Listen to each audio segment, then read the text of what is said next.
आज new year पर आपके लिए बहुत ही मज़ेदार सी और बहुत ही स्पेशल पिज़्ज़ा की रेसिपी लाने वाली हूँ, जिसको हम बिना ओवन के बनाने वाले हैं। खाने में बहुत ही ज़्यादा मज़ेदार होगी। तो चलिए जान लेते हैं इस मज़ेदार सी रेसिपी को। इसको बनाने के लिए एक मिक्सिंग बाउल में मैंने 150 ml जितने गुनगुने पानी को ले लिया था और उसके बाद आधे टेबल स्पून जितने चीनी को मैंने इसमें डाल लिया है। और उसके बाद इसको अच्छे से मिक्स कर दीजिए ताकि हमारी चीनी थोड़ी सी घुल जाए। और उसके बाद देखिए 1/4 टीस्पून जितने मतलब 3 ग्राम जितने ड्राई ईस्ट को मैंने इसमें डाल लिया है। अब इसको हमें एक्टिव करना पड़ेगा, जिसके लिए इसको लिड से कवर करके 10 मिनट के लिए साइड में छोड़ दीजिए। आप देख सकते हैं 10 मिनट के बाद हमारा ईस्ट जो है वो अच्छे से एक्टिव हो चुका था। और उसके बाद इसमें 250 ग्राम्स जितने मैदे को मैं इसमें डाल रही हूँ। मैदे की जगह पर आप चाहे तो गेहूं के आटे का भी इस्तेमाल कर सकते हैं। और उसके बाद थोड़ा सा बस स्वाद अनुसार नमक डाल दिया है मैंने। अगर आपके पास ईस्ट ना हो तो आप इसकी जगह पर 1 टीस्पून जितने बेकिंग पाउडर और आधे टीस्पून जितने बेकिंग सोडा को डालकर इस आटे को दही के साथ गूंद लीजिएगा। तो आपको ईस्ट की कहीं भी ज़रूरत ही नहीं पड़ेगी, सेम टू सेम ईस्ट का ही काम करेगा वो भी।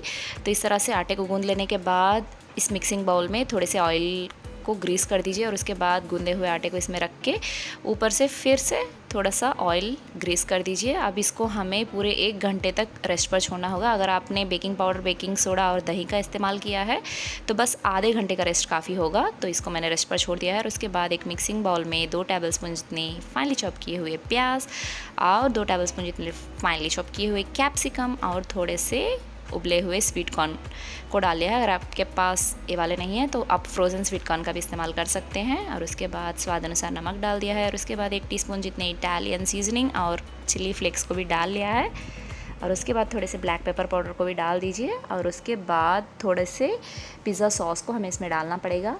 Red chili flakes, Italian seasoning और पिज़्ज़ा सॉस तीनों के वीडियोस ऑलरेडी मैंने मेरे चैनल पर शेयर कर दिया था। अगर आपने नहीं देखा हो तो मेरे चैनल से आप देख सकते हैं, या फिर इन तीनों वीडियोस के लिंक्स भी मैं डिस्क्रिप्शन बॉक्स या फिर एंड स्क्रीन में मतलब वीडियो के एंड में लगा दूँगी। तो अब डाले हुए सारे इंग्रेडिएंट्स को एक बार अच्छे से मिक्स कर दीजिए। और उसके बाद इसमें 2 टेबल स्पून जितने मोज़रेला चीज़ को हमें इसमें डालना होगा। तो इस तरह से चीज़ को भी डाल लेने के बाद फिर से एक बार अच्छे से मिक्स कर दीजिए। देखिए इस तरह से मिक्स कर लेने के बाद अब हमारी पिज़्ज़ा के लिए स्टफिंग बनके तैयार है। अब चलिए हमारे आटे को देख लेते हैं, जिसको हमने 1 घंटे के लिए रेस्ट पर छोड़ दिया था और हमारा आटा जो है वो अच्छे से फर्मेंट हो चुका था। अब इसको फिर से एक बार अच्छे से मिक्स कर दीजिए। और इस तरह से मिक्स कर लेने के बाद इसको हमें एक कुक टॉप पर लेना होगा।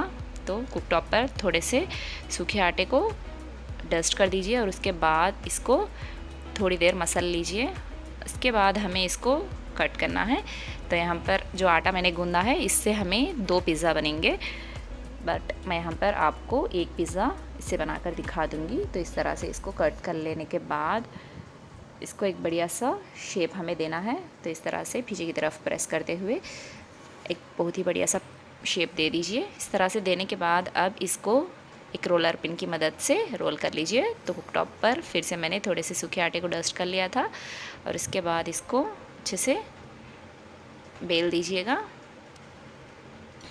तो इस तरह से बेल लेने के बाद इसको बहुत ही बढ़िया सा राउंड शेप देने के लिए इस तरीके का कोई भी राउंड शेप का कटर ले लीजिए और इसको कट कर दीजिए। सेम टू सेम पिज़्ज़ा के साइज़ जितने कटर को लेकर हमें कट करना होगा। इस तरह से कट कर लेने के बाद एक्स्ट्रास को रिमूव कर दीजिए। और देखिए बीच में जो सेंटर पॉइंट होता है उस सेंटर पॉइंट पर मैंने एक मार्क लगा लिया था। और उसके बाद जिस तरह से मैं वीडियो में दिखा रही हूँ उसी तरह से आपको भी यहाँ पर कट करना पड़ेगा।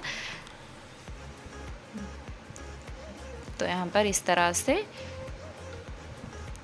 8 पीसेस में हमें इसको कट करना है।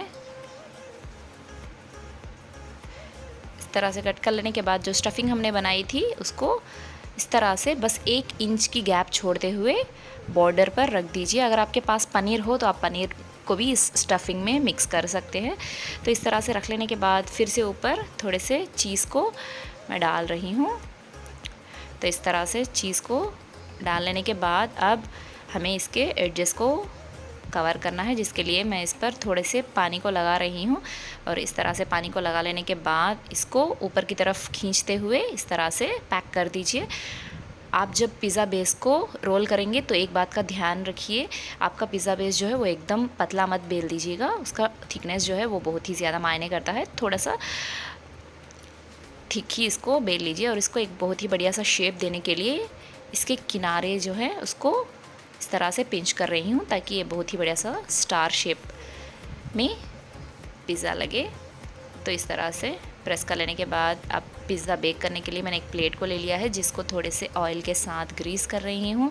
अब इस ग्रीस किए हुए पैन में इस पिज़्ज़ा को ट्रांसफ़र कर दीजिए। बहुत ही सावधानी से, बहुत ही धीरे से आप इस पिज़्ज़ा को इस प्लेट में ट्रांसफ़र कर लीजिए। और उसके बाद थोड़े से दूध को मैंने ले लिया है जिसमें थोड़ी सी चीनी को ऐड कर लिया था। अब इसके ऊपर मैंने इसको ग्रीस कर लिया है और इसके बाद देखिए यहाँ पर इसको बेक करने के लिए पैन में मैंने एक स्टैंड को रख के इसको 5 मिनट पहले प्रीहीट कर लिया था। अब इस पिज़्ज़ा की प्लेट को इसमें रख दीजिए और इसके बाद इसको 20 मिनट के लिए लो टू मीडियम फ्लेम पर बेक होने दीजिए। तो बिल्कुल लो फ्लेम पर मैंने इसको बेक कर लिया था 20 मिनट के लिए और उसके बाद इसको थोड़ा सा ठंडे के लिए छोड़िए।